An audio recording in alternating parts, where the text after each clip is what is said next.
नाग कहे नागुणी को सुनलो शिव महिमा नाग कहे नागुणी को सुनलो शिव महिमा शिव ठारे की शक्ति अछिलो शिव ठारे की शक्ति अछिलो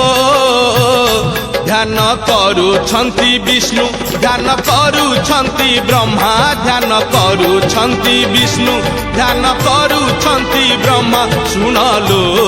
शिव महिमा नाग कहे नागुणी को सुनलो शिव महिमा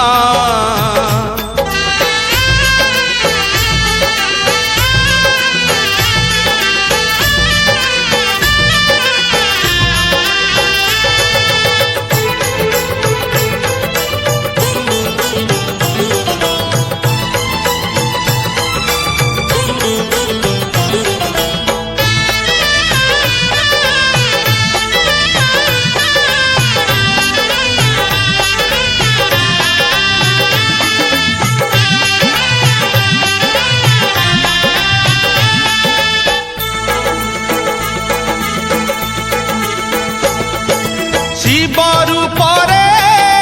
की माया अच्छी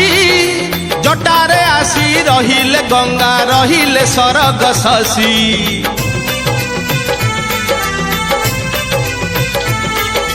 शिव रूपरे की माया अच्छी जटारे आसी रहिले गंगा रहिले सरग शशि शिव नामरे की भाव अच्छी कैलासगिरी जोगीटे परी शिव शिव हुए घोषी शिव शिव हुए घोषी शिव पाद की पुण्य छिलो शिव पाद की पुण्य छिलो पूजा करुछंती उमा पूजा करुछंती रमा पूजा करुछंती उमा पूजा करुछंती रमा सुनलो शिव महिमा नाग कहे नागुणी को सुनलो शिव महिमा।